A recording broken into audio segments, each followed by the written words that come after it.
to our study of Samuel. We're going to begin tonight with taking a look at this book, and we're really excited about this. Now, we're going to find out that the book of Samuel will see a transition in leadership that occurs. That the people, they were not content with the judges that were acting as a mouthpiece, if you will, for God. And they requested a king. We're going to find out as we read through Samuel, they want it to be like other nations around them who had kings, and they wanted their own king. And it grieved Samuel. So although the author of 1 Samuel is unknown, Jewish tradition teaches that this book was written by the prophet Samuel. So with that, you want to address that? Well, obviously it wasn't written by him because of some of the detail. He couldn't have been there, per se, if you're with me. But it's probably, like so many other books in the Bible, it's credited to a person who kept records, okay? Or this is experiences of his life, even with the way his birth came about and all these type things. So because there's a lot of focus on Samuel as a prophet, but yet when you get into the book of Samuel, you're going to see Saul and David as pretty key figures in there. And here again, this has to do with Samuel indirectly, okay? And I think that's why they attribute that to him, but it's sort of like Moses. Obviously, Moses didn't write about his death, but yet he's credited with writing, the Pentateuch. But he kept the records, and someone compiled these things. And I think this is the way it is with 1 Samuel. Well, 2 Samuel too, for that matter. So Samuel was a descendant of Kohath and was one of the sons of Levi. And you find that when you go and read the genealogies in 1 Chronicles, especially in that 6th chapter. His lineage is traced through Korah, the Kohathite, who rebelled against the leadership of Moses and Aaron. Do you remember that? With their censers and whatnot, you remember? And although Korah died as a result of his rebellion, his children did not perish with him, which is how we find out about the lineage of Samuel here. He was a prophet and a judge in Israel. Actually, he is considered to be the last judge. And remember that in his position as a prophet, he's giving, even though Samuel is anointed as king, Saul was anointed as king, Samuel is still acting as the judge of God. It's not that God is using Saul as the judge per se. It's that Samuel is given the judgment of God, even to the point that Samuel goes to Saul and tells Saul what the instructions of God are. Now, we know that Samuel, and we see this later on at the end of the book, okay? We know that Samuel, in his latter years, appointed 2 sons to be judges in Israel. Now, think of this, their role as the Levites. Their position was more, and I think people miss this, the position was more than just serving in a tabernacle, assisting in a sacrifice, but they're also judges, to where if there's a controversy, then you go to these judges like Samuel or his sons. You go to them, like today we see it as a court of law, So you go before the judge in this case, all right, to get supposedly a just judgment, the judgment of God.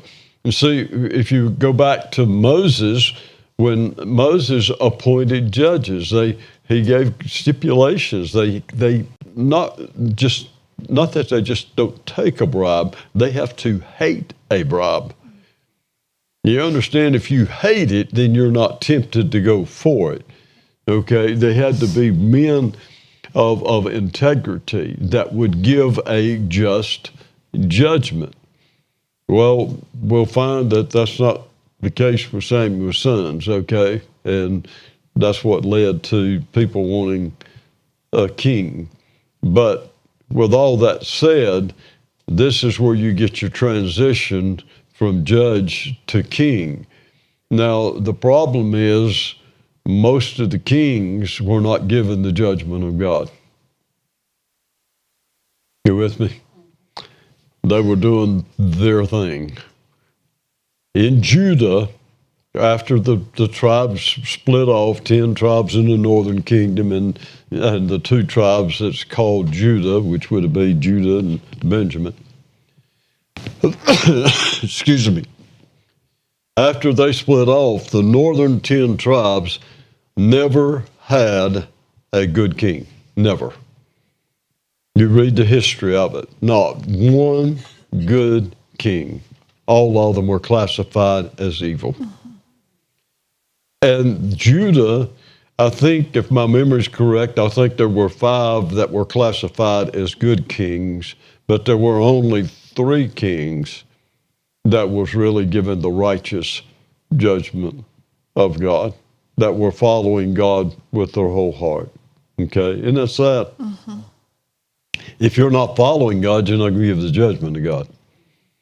You may be the leader, but you'll lead by your opinion. You won't lead by God's counsel. And that was the problem with Israel, their whole existence. They were not being led by the counsel of God. Consequently, Israel was dispersed out of their own land, dispersed. The Assyrians came in and dispersed them. Israel didn't exist. And if you want to know why that it's called Jews today, it's because when Judah was later driven into captivity by the Babylonians, and then Cyrus, the Persian king, released them, this is dealing with I'm going to say it this way, the government of Judah as a nation, okay? There were stragglers in there from other tribes, but predominantly this is the tribe of Judah and some of Benjamin, okay? So that's where they got the name Jews when they go back in their own country. Now they're seen related to Judah, okay? And today, this is why it's worldwide. They call them Jews rather than Israelites because of that. But there's a time that it'll all be gathered together under one king, Jesus. Okay? So just a little bit of explanation there as to this transition and how this transition brought about a major downfall because the kings wouldn't follow God. Now, this is a principle that you see today. A nation goes as its leader goes. Mm-hmm. When the leaders don't follow God, then the nation turns from God. Now, I've seen this in my lifetime. You know, when I went to school, even when I graduated from school, you started every day with reading the Bible and prayer over the intercom in the school. But when you get the ungodly leadership, the president and ungodly people in your Congress and Senate, then it took the nation away from God to get the prayer out of school, not to put the commandments on the wall, and all these other things. And it's just been progressively worse, even to the nativity scenes not being publicly displayed and this type thing. And so what happened is with this nation was turned away from God, even to the point one president said it's not a Christian nation. Well, I don't agree with that. I'll agree that there's a lot of heathen and sinners in the nation, but as a whole, this nation still believes in God the Creator, not in Mohammed, not in Buddha, or not in atheism, where you're your own God, basically. You follow me? This is why you need to pray for leadership. This is why you need godly leadership in a nation, in a state, in a city, in a home, because it's going to go as the leadership leads it. You with me? Same way with the church. And what's going on in our churches today, I saw today where two bigger ministries have been arrested for criminal activity, major criminal activity by the FBI. Not something small, something major. And yet they're leading huge congregations. But where are they leading them? Not to God, not to submit to the kingdom of God. And what's wrong today is everybody's put their attention on the God of money, to where money controls people's lives, which will cause them to do unscrupulous things, even to the point of committing major, major crime. It's all done in the name of money. That's what you're worshiping. You can call God God, but I know what you're worshiping. You understand? And so we have to be cautious that we don't fall prey to the deception that other people have fallen prey to. That, it's easy to read this and criticize Saul or criticize the other kings. But what about our own personal lives? Do we follow God?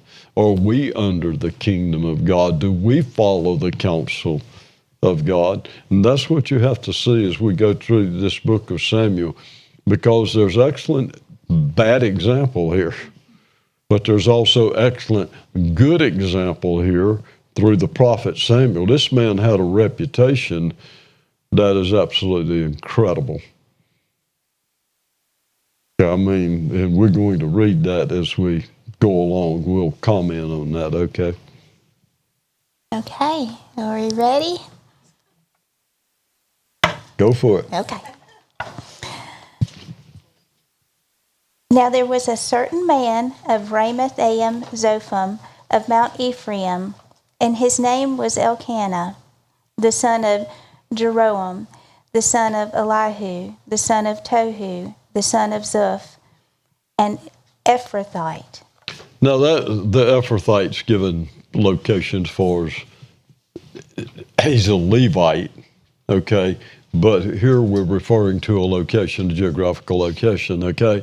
Now, Heather mentioned it earlier, but if you go to look at 1 Chronicles, the 6th chapter, and verses 22 through 38, you can see that the lineage of Elkanah, you'll find that he was a Levite through Kohath, through Korah, okay? So that would make Samuel a Levite. Just keep that in mind. But he was not of the priestly lineage. That was only the sons of Aaron. Okay? But he was appointed to minister before God. The whole tribe of Levi were ministers before the Lord, but only the priest, Aaron's sons, could offer the sacrifices to the Lord. Okay? So you keep that in mind, because you'll find that Samuel offered some offerings, but not in the temple, not in the tabernacle.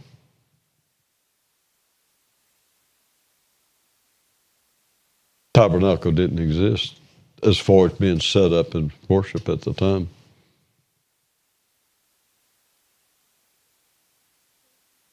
They got away from it. Remember, God withdrew his name from Shiloh. And so any worship that was being done after that is not God. How can you worship God when God's name's not even on the place? You're just going through the form, and that's what happened. They went from a true worship to a form. Okay? And he, Elkanah, had 2 wives. The name of one was Hannah, and the name of the other Peninnah. And Peninnah had children, but Hannah had no children. So, and you see this often in the Old Testament. Polygamy was acceptable, okay? Mm-hmm. And so here Elkanah has 2 wives, Hannah, who's barren, and then he has another wife, Peninnah, who has children. Right. Now, it's unlike today, barrenness was a curse. Mm-hmm. Actually, if you read the 28th chapter of Deuteronomy, that was part of the curse. Was barrenness. And so Hannah is, because she's barren, that is a disgrace to her. You understand? Among people, among the women and all that. She can't have children, you know. And so is it today people glory in it, but that wasn't the case then. And you have to understand that, okay? And this man went up out of his city yearly to worship and to sacrifice unto the Lord of hosts in Shiloh. And the 2 sons of Eli, Hophni and Phinehas, the priests of the Lord, were there. And when... Wait, hold on just a minute. Yes, sir. Now, I'll have to qualify the statement I made earlier, okay? The tabernacle, it's not that it wasn't there in Shiloh, okay? But the nation was not following God. Eli was a godly man to a point, okay?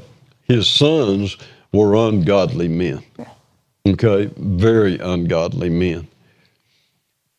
Elkanah evidently is a man that's godly. They're worshiping God by what they've been taught. You understand? He's of the tribe of Levi, right?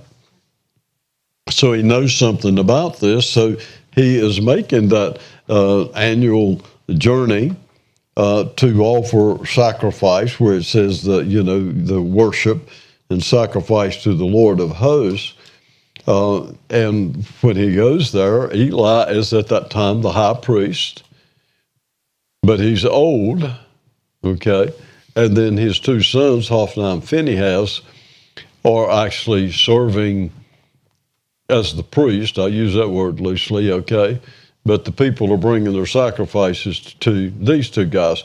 Now, this is not the same Phinehas that was Eleazar's son, okay? He was a godly man through whom the lineage, the high priest lineage, went forth. This guy is not that guy. He's an ungodly man, okay? Verse 4. And when the time was that Elkanah offered, he gave to Peninnah his wife and to all her sons and her daughters portions. But unto Hannah he gave a worthy portion, for he loved Hannah, but the Lord had shut up her womb. Now, in looking at this, the Hebrew does not say worthy portion, okay? And I've really had to look at it hard, because when you look at the word that they translated portion, it actually has to do with anger in a lot of cases, or first, and it appears that the proper translation of this verse was when they did their sacrifice, and you understand the sacrifice is they're getting the food from the sacrifice. And so Elkanah, when he gets this food, it appears that he gives he gives to Hannah the first portion. And then after that, to Peninnah. So rather than to say a worthy portion, it would be she got the first portion. It appears to be the way that should be translated. Verse 6. And her adversary also provoked her sore to make her fret because the Lord had shut up her womb. And that's interesting. Her adversary, her opposition, is Elkanah's wife, right? Mm-hmm. His other wife, right? Mm-hmm. And so what's she doing? She's mocking her. Why? For being barren. The reproach, what's wrong with you? It's like there's something bad wrong with you. You can't have children. I've got several children. You don't have any children, so that makes me better than you type thing, and it upsets Hannah. But Elkanah appears to have loved Hannah more, sort of like Jacob loving Rachel more than Leah. Okay, so it appears that that's the case here. So you have a rivalry going on, okay? Probably a rivalry for attention. Mm-hmm. Mm-hmm. Verse 7, and as he did so year by year, when she went up to the house of the Lord, so she provoked her. Therefore she wept and did not eat. So this is not a one-time thing. This was every year. Yeah. Just constantly reminding her, you're barren, you're barren, you're barren, you're barren, And it would upset Hannah. And at this particular trip, she's to the point that she don't even want to eat. So she's weeping, okay? Well, if any women in the room have ever been in the position where you wanted a child and you were trying, you and your husband were trying to have a baby and it just wasn't working out. Some of you may know there's a longing in your heart to have children. There was for me. And I remember during those years, people would come up to me and say, when are you going to have a baby? Why don't you have a baby? And I would be so grieved and devastated because that was my heart's desire. It just hadn't happened yet. And so I read this and I feel Hannah's pain on this. Sad. Verse 8.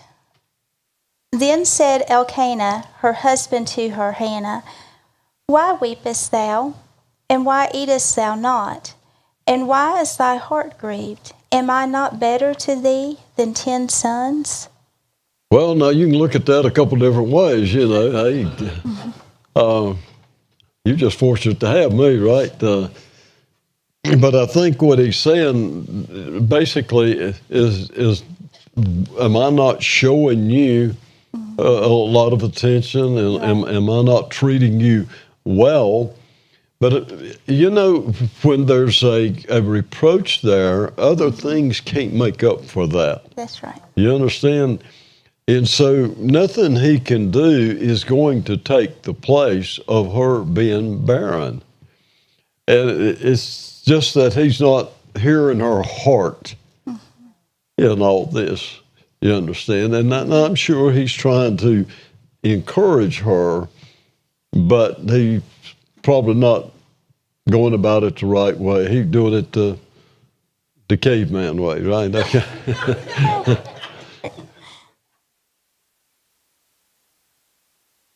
I don't take offense to that. No. I'm not bashing Elkanah. Okay? No. We know what you mean, though. But you think about everyone, female and male, can relate to this. When you were in such a desperate situation, because we all had to get to the point where we recognized, as Cynthia was saying, that we need a Savior. That there's something that we need that we can't do on our own. And nothing, it doesn't matter. If you're like me, you tried a lot of other things before you actually submit it to Jesus. And nothing fills the void like Jesus does. And when you want a baby, you want a baby. Verse 9. So Hannah rose up after they had eaten in Shiloh and after they had drunk. Now Eli the priest sat upon a seat by a post of the temple of the Lord. And she was in bitterness of soul, and prayed unto the Lord, and wept sore. And she vowed a vow, and said, O Lord of hosts, if thou wilt indeed look on the affliction of thy handmaid, and remember me, and not forget thy handmaid, and wilt give unto thy handmaid a man-child, then I will give him unto the Lord all the days of his life, and there shall no razor come upon his head. So you can see how troubled she is by being barren. Mm-hmm.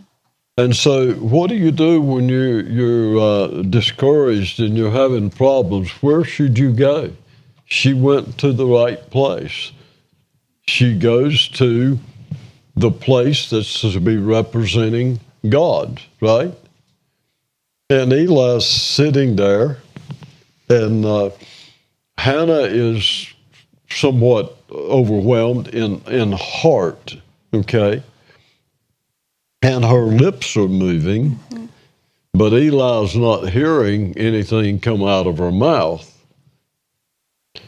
But yet, out of her heart, she's praying and asking the Lord for a child, okay? Not just a child, but a male child. And she makes a vow to the Lord. If you will give me a male child, then I will give him to you as long as he lives. Now, you think about that what a commitment. Because, you know, so many people abandon babies. We're not talking about abandoning babies. We're talking about you willing to sacrifice the joy that this would bring you for that boy to serve God because God has given you such favor. You give me the boy, I'll give the boy back to you. And you think about it, that's what Abraham and Isaac, that was a scenario there. God gave Abraham a son, then God says, now give your son to me. Right? And Abraham did just that. He had the knife thrown back to sacrifice him. God said, that's enough. And if you read Hebrews, the 11th chapter, God says that he sacrificed in his heart. He had given Isaac back to God. So this is what Hannah's doing. You give him to me, I'll give him to you. To me, I was telling Pete the other day, that's an amazing thing to me because I waited 7 years for Holland. And when she came, I couldn't imagine giving my baby up and making that kind of vow. But this lady was a woman of integrity. And what she said, she meant. You know, sometimes we can get in positions where we'll make promises and we won't keep our word. Yes. She kept her word. That's how we need to be, isn't it? Verse 12. And it came to pass, as she continued praying before the Lord, that Eli marked her mouth. Now Hannah, she spake in her heart, only her lips moved, but her voice was not heard. Therefore Eli thought she had been drunken. And Eli said unto her, How long wilt thou be drunken? Put away thy wine from thee. And Hannah answered and said, No, my Lord, I am a woman of a sorrowful spirit. I have drunk neither wine nor strong drink, but have poured out my soul before the Lord. Count not thy handmaid for a daughter of Belial, for out of the abundance of my complaint and grief I have spoken hitherto. Now, you think about this. I mean, here's the man representing God, and he sees the lips moving, but he's not hearing anything. and he passes judgment. And when I see that, I think of something my daddy used to say to us: condemnation without investigation is the height of ignorance. You investigate it before you pass judgment. And so he's accusing her of being drunk. Isn't that amazing? Here's a woman pouring her heart out to God in prayer, and the man of God is accusing her of being drunk because he's looking at just outward circumstances and not really evaluating this thing properly. And then Hannah is somewhat surprised, I think, by what he's saying. Don't count me as a woman of Belial. I haven't drunk anything. I'm a person, my heart is just overwhelmed with sorrow because I'm barren is the essence of it. And I've just been pouring my heart out to the Lord. So please don't falsely accuse me is the essence of it, okay? So she says, go on. She goes on to say, don't count me as a daughter of Belial. I'm not of the devil. I'm not of the evil one. I just had a complaint that I've made to the Lord and a request that I've made that I want the Lord to honor is the essence of it, okay? To me, this shows Hannah's respect for the position of priest, that she would be concerned about what Eli thinks about her, that she didn't want him to think ill of her. Well, she's not wanting to bring a reproach against God, obviously, right, or against her husband or whomever, or especially in the house of God, so you go to church drunk. No, she's wanting to, and that happens. Believe me, that happens. It's happened here, okay? Moving along, verse 17. Then Eli answered and said, Go in peace, and the God of Israel grant thee thy petition that thou hast asked of him. No, I better qualify that statement. It wasn't me, and it wasn't Heather, okay? That didn't even cross my mind. It was a visitor, okay? Anyway. Eli. So, after she says what she says, Eli now has a different word for her. And he said, Go in peace, and the God of Israel grant you petition that you've asked of him. So he's accepting the fact that she's telling the truth, okay? And so as the man of God, he is actually affirming her prayer. All right, may God answer your prayer. And she said, Let thy handmaid find grace in thy sight. So the woman went her way and did eat, and her countenance was no more sad. It's amazing how your attitude can change when you pour your heart out to God, and you get that thing off of you and you roll that care over on him. She goes in very sad and weeping. But when she leaves that place with a different countenance, and I believe that it's because she recognizes or fully believes that God has honored her prayer, and I believe from that time forward she has an expectancy of having a child. Okay? Good. There's something to be said about that. There have been times when Pete will say to me, You better go get that thing off you, and I'll go take it before the Lord and pray, and He will change your countenance, your demeanor, your whole perspective. You know when a person's heavy. You know when something's bothering, especially if you're around a person enough to know. And I may say, what's bothering you? Then you need to get that off of you, because you don't need to be carrying that around. Cast your care on him. He cares for you. Okay? But too many of us will hold on to our cares. And because we hold on to them, then we get our thinking all askewed and we think that the Lord's not doing anything about it. That's because we haven't given it to him yet. He can't do it. So we have to be mindful of that. And I appreciate this account of Hannah so much and how she poured out her heart to the Lord. She just gave it to him. She left it with him with the assurance that he would take care of it. And we know he does. Verse 19. And they rose up in the morning early and worshipped before the Lord, and returned and came to their house in Ramah. And Elkanah knew Hannah his wife, and the Lord remembered her. Now, anytime you see a man knew his wife, then it's dealing with sexual relations, okay? So he has sexual relations with her, and she becomes pregnant.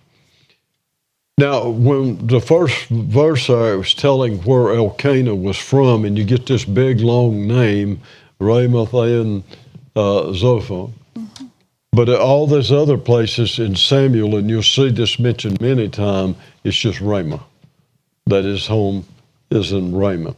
I don't know what the latter part of that, the significance of it is, but it's not used in these other places. It's just at that one particular place. I'm sure it has an identifying mark of some sort. Okay. Now, note they worshiped God, even though the people operating as priests were not worshiping God. The individual can worship God. Okay. And then ultimately, we're going to see right here in Samuel how God allows the Ark of the Covenant to be taken into where he removes his name from Shiloh. It's no more the house of God then. It's just emotions. And we're going to have to stop here and take a break, and then we'll be back Verse with 20. the same subject.